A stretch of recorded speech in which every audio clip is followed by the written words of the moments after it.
Okay, so we're going to start by building a Facebook page for a local business. And I'm choosing this option because it is the option that has the most involved in setting it up.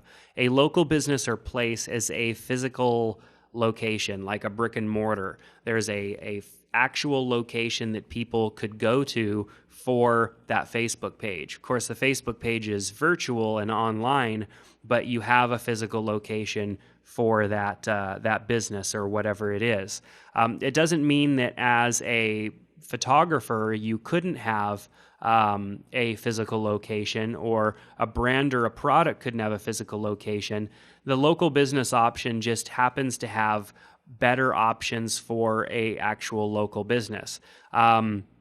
In the past, I've had questions as to whether or not a business with multiple locations should have multiple pages or just one page for all of those locations, and we'll talk about that in a later video as to where your strategy should be there. But right now, we're going to look at just creating a single page for a local business or place. So let's go ahead and click on that option. We're going to choose a category. We'll just go with professional services. I'm going to give it a name. So we're just going to call this the ABC demo group, because we're going to create this page and then I'm literally going to delete it after we're done. Street address, 123 Anywhere Street. It'll automatically want to fill in your city and state. And then you'll want to put in a phone number. And then hit Get Started.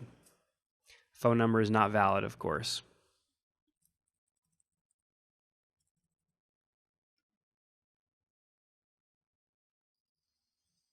There we go.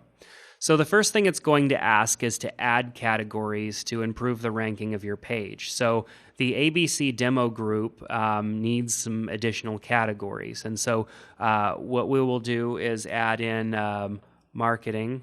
And you'll see that as you start to type, it's going to give you suggestions. So we'll type marketing consultant and we'll leave it at that.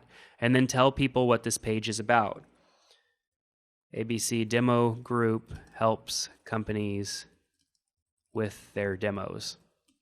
And then you'll want to put in a website address if you have that available. If you don't have a website address available, you don't have to put that in. You'll notice that it says fields marked by the asterisk are required, and that was not an option that was required. So we'll put in demogroup.com, just a fake website address. And then it asks, is this a real establishment? We want to choose yes. And then it's going to say, will this company be the authorized and official representative of the business? You need to choose yes for that as well. And then save info. Now, you may not have a profile picture ready to add. If you do, you can choose upload from your computer, and it's going to give you the option to choose a photo or a logo or something like that from your computer. You can also import from your website. And if you click on that option, it already has your website address because you typed that in, and it's going to load some photos from your website so that you can choose one. This is a good option if you don't have your logo readily available. You could pull it in from your website, potentially. So uploading from a computer, we could choose this option by finding an image, selecting it, and then hitting open, and it's going to go ahead and add that image, and then we're ready to click next. Adding to favorites, it makes it easy for you to access your page from that kind of sidebar that you have when you're viewing Facebook natively. Let me show you what that looks like really quick. If I go back to my standard news feed here, over here on the left-hand side is kind of those favorites or those quick links.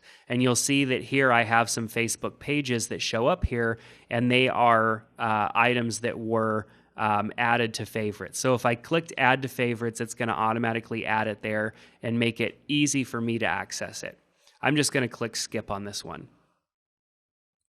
Now, the reach more people, Facebook is not shy in trying to get you to spend money. Before you've even done anything with your Facebook page, they are already suggesting that you spend money promoting it.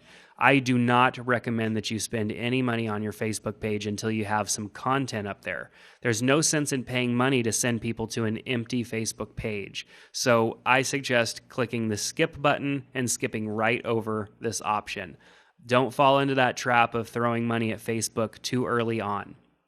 Now, your Facebook page is created, and you will most likely receive an email at this point with confirmation that your Facebook page has been created. You're also going to get these tips that pop up to help you get around your page. So this is your page tab. It says everything you need to manage your page. So we'll click next.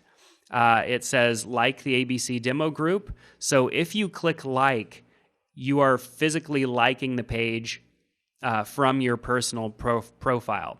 If you are not ready for your Facebook friends to see this page, don't click like yet, because what that's going to do is let your friends see that you've liked this page, and this page is empty right now, so you may or may not want to do that.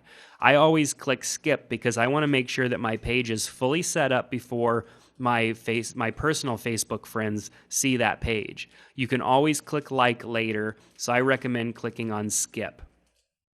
And then over here, most important things, see an upfront information on the stuff you need to know about your page. I briefly explained this area to you in the previous video, and we'll go into more detail about what this information means in a later video. So click next. Invite your email contacts. Again, something that I recommend waiting to do until you have finished building your page and you're ready for people to see it. Click next, and we are done. We have a Facebook page that is set up. We don't have really anything there yet, but it is set up and ready for us to start customizing.